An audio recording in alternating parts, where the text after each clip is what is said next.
اللہ لبیک فرما دے گا. جب درد سنا دے اللہ تعالیٰ درمان عطا فرما دے گا. جب مشکل عرض کر لے اللہ تعالیٰ آسانی عطا فرما دے گا. جب خدا سے رہنمائی لینا چاہے تیری دل جو ہے نا خدا کے الہام کا گھر بن جائے گا. جب سو جاتا ہے رات لیلۃ القدر ہوگا، جب جاگتا ہے تو دن عید ہوگا. وسواس اور خناس تیرا قریب نہیں آ سکے گا. شیطان تجھ سے سینکڑوں میل دور بھاگتا رہے گا. شیطان تجھ سے خوفزدہ ہوگا. اللہ کی ذات پر شیطان نے قسم کھائی ہے کہ یا اللہ تیرے ذات پر سوگند کرتا ہوں کہ میں تیرے بندوں کے رستے میں ایسے رکاوٹ بن جاؤں گا کہ چار طرف دیکھ کر اس کو فرار کا راستہ نظر نہ آ جائے بغیر ان لوگوں کے جس کا نام مومنین، صدیقین اور صالحین ہے. نعرے تکبیر، نعرے رسالت، وارثین رسول. تو اس لیے سوائے ان لوگوں کے جو صدیقین، صالحین اور مومنین ہے، اس کے علاوہ میں سارا بندوں کو، تیرے سارے بندوں کو اپنے ساتھ جہنم لے جاؤں گا. میں جنت جانے کا راستہ ان کے لیے بند کر دوں گا.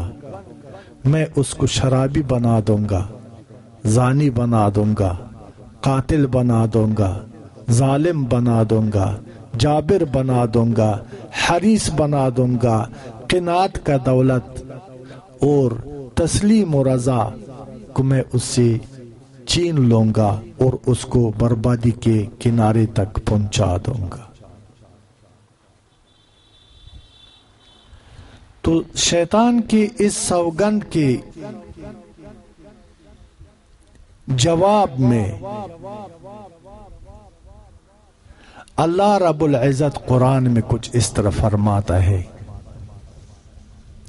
ان رحمت اللہ قریب من المحسنین.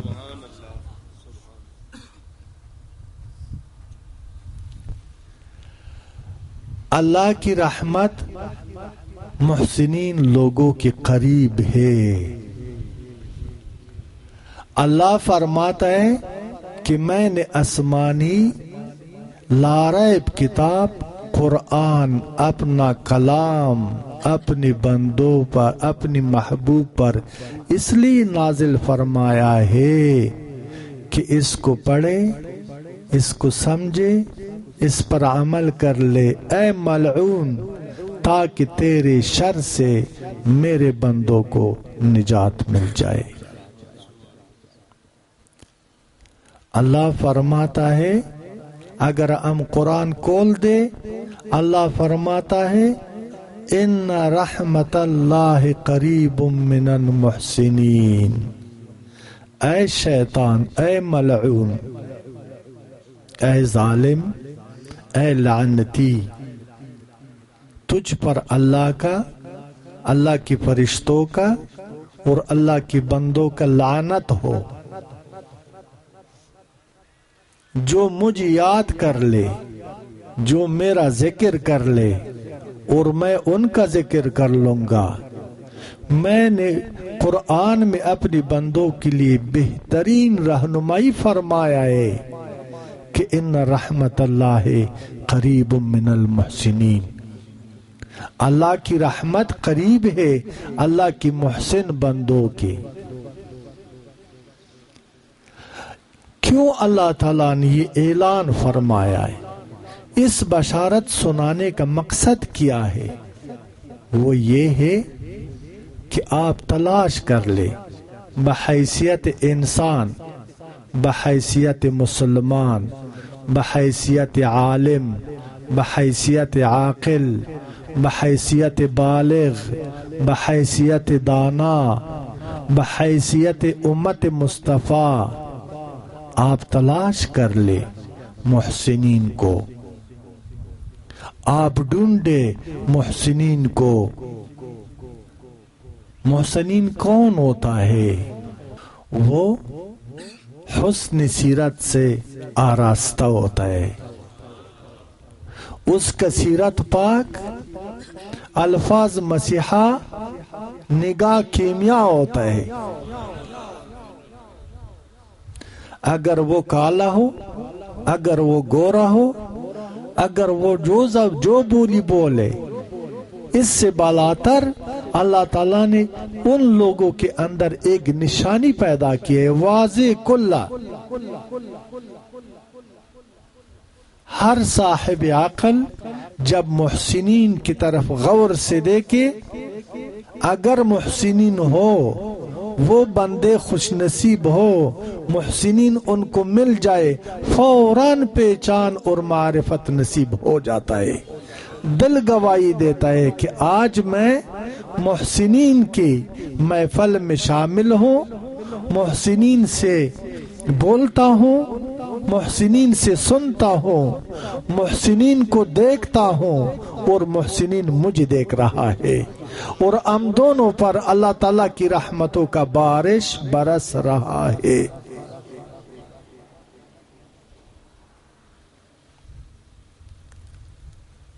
میں نے آپ سے کہا ہے کہ ان کا نگاہ پاک، کلام مسیحا اور دل ایسے ہوتا ہے، محسنین کا دل کا شیشہ ایسے ہوتا ہے کہ جس کے اندر دیکھے تجھے خدا نظر آ جائے۔ ادھر سوال یہ ہے کہ سب لوگ کہتے ہیں ہم تو دیکھتا ہے، نہ خدا نظر آتا ہے اور نہ مصطفیٰ نظر آتا ہے۔ خدا کو نظر آنے سے کیا مراد؟ رحمان بابا پشتو میں کہتے ہیں، پشتو شعر سنا دوں؟ خدای نڅوک پسترګو ویني نه لیدای شي او کوای نو بیچونه بیچگونه و هر چاته نمایان دی۔ اس کا ترجمہ ایسے ہے کہ اللہ کو کسی نے آنکھوں سے دیکھا بھی نہیں اور دیکھ بھی نہیں سکتے، لیکن جو صاحب عقل ہو اس کو بھی چنو چنا نمایان ہے۔ خدا پوشیدہ بھی نہیں اور خدا نظر بھی نہیں آتا ہے، اس لیے نظر نہیں آتا ہے کہ اب یہ سورج کا شعاع، اس شعاع کا آتھ کدھر یہ، اس کا آگ کدھر یہ، اس کا صورت کدھر یہ، اس کا جسم کدھر یہ نور کا رخ کس طرف ہے؟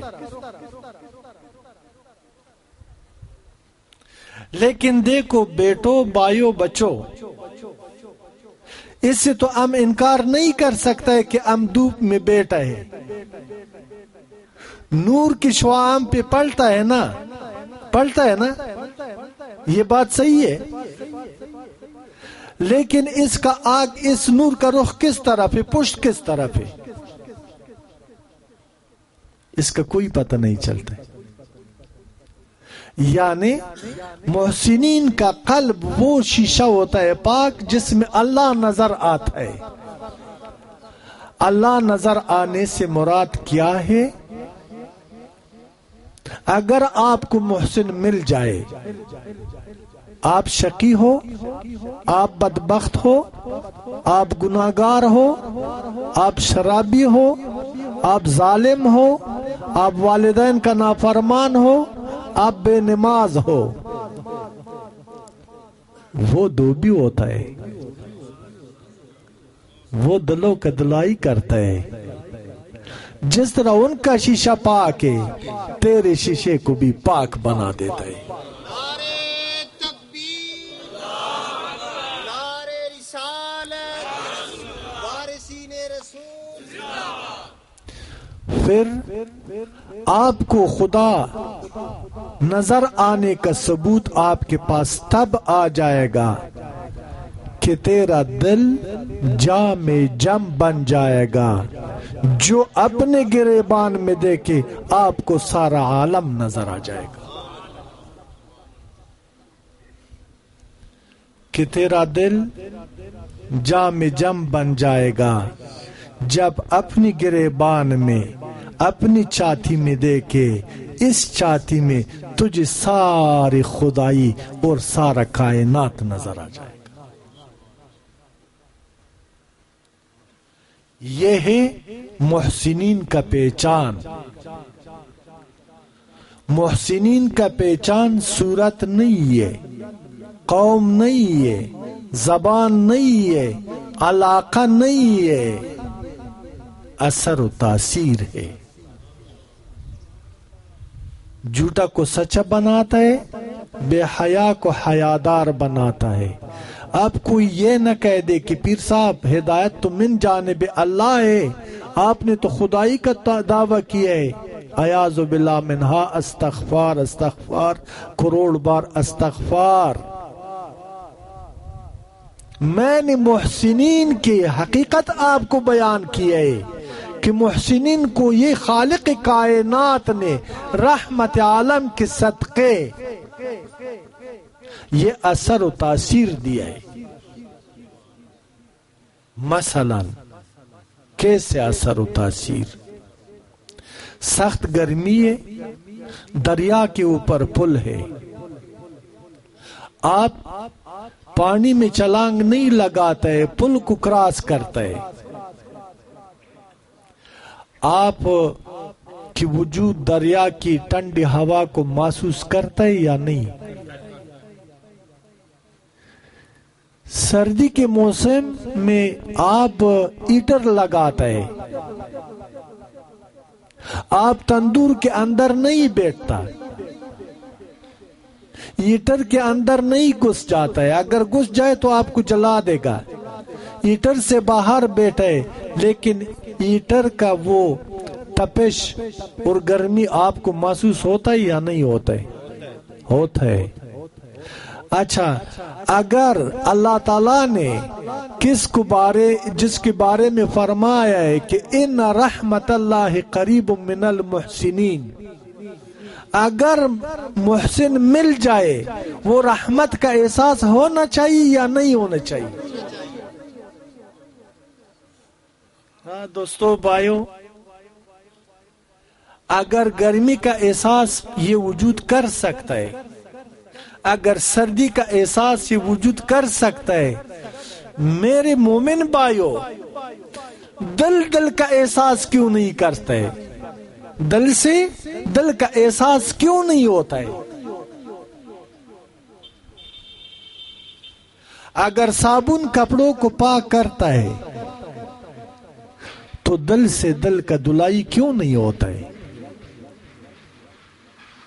اگر ظاہری طہارت کے لیے پانی ہے تو باطن کا کیا کرے؟ باطنی طہارت محسنین کی صحبت حاصل کرنے سے ملتا ہے۔ باطن کا طہارت محسنین کی نسبت اور صحبت سے نصیب ہو جاتا ہے، کوئی چاہے یا نہ چاہے، جس کا طلب ہو یا نہ ہو۔ مثال ایسے محسنین کی پہچان کرواتا ہوں۔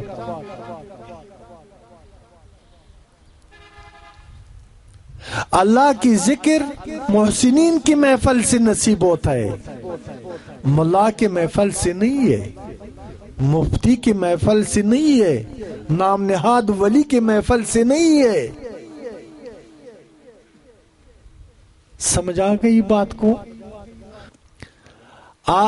اللہ کی رحمت جو ہے نا محسنین کی محفل سے نصیب ہوتا ہے، محسنین کی نسبت سے نصیب ہوتا ہے، کوئی چاہے یا نہ چاہے، طلب ہو یا نہ ہو، توجہ ہو یا نہ ہو۔ توجہ آپ کو متوجہ کرنا بھی محسنین کا کام ہے۔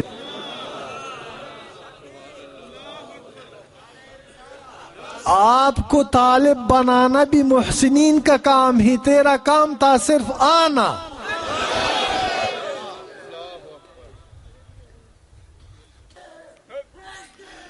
آپ کو پاک کرنا بھی محسنین کا کام ہے، اس لیے وہ دلوں کا دوبی ہوتا ہے.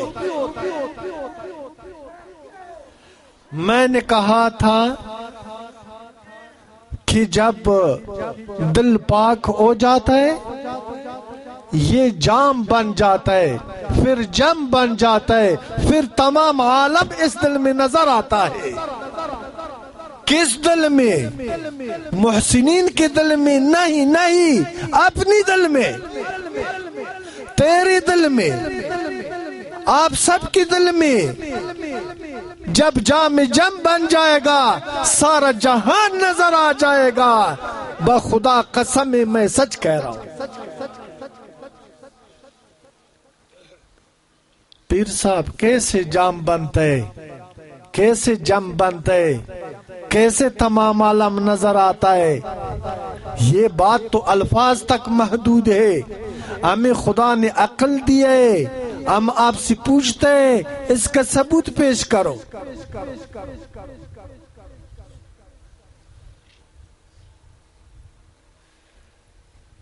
ایک بات آپ کو بتاؤں، قسم ہے میں عالم نہیں ہے، میں بھی بشر آپ بھی بشر، میں بھی انسان آپ بھی انسان، میں بھی خدا کا بندہ آپ بھی خدا کے بندے، میں بھی مصطفیٰ کا غلام آپ بھی مصطفیٰ کے غلام ہیں. میں بھی کہتا ہوں آپ بھی کہتا ہے، میں بھی بیمار ہو جاتا ہوں آپ بھی بیمار ہو جاتا ہے، میں بھی بوڑھا ہو جاتا ہوں آپ بھی بوڑھا ہو جاتا ہے، میں بھی مر جاتا ہوں آپ بھی مر جاتا ہے. ہم سب برابر ہیں.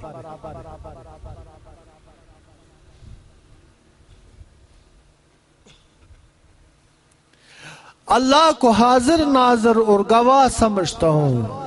اللہ حاضر ہے، عالم الغیب ہے، شارک سے قریب ہے، دلوں کا بیت جاننے والا ہے. میں جھوٹ نہیں بولتا، میں آپ سے بہتر نہیں ہے. میں آپ کے اندر تلاش کرتا ہوں. یہ جو لوگ بیٹا ہے اس کے اندر تلاش کرتا ہوں کہ روز محشر ان میں سے میرے لیے کوئی گواہ مل جائے گا کہ میرے حق میں گواہی دے دے.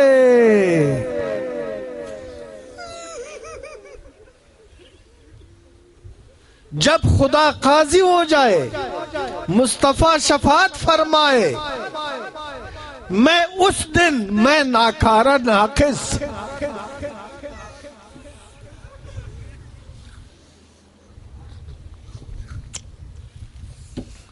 آپ لوگوں کو تلاش کرتا رہوں گا کہ وہ میرا ساتھی کدھر ہے، وہ میرا دوست کدھر ہے، جس کا میں غم خوار تھا اور جو میرے غم خوار تھے، وہ کدھر ہی ہے؟ یا اللہ مجھے دکھاؤ کہ میں اپنی نجات کے لیے ان لوگوں کو تیری بارگاہ میں گواہ پیش کر سکوں. تو بات یہ کر رہا تھا کہ خدا را مجھے ولی نہ سمجھے، خدا را مجھے عالم مت سمجھے، مجھے بیمار سمجھ کر کے میرا فریاد سنو، مجھے بیمار سمجھ کر کے میرے درد سے خبر ہو جاؤ کہ مجھ میں کون سی بیماری لاحق ہے. میری صحت یابی کے لیے دعا مانگو اللہ سے.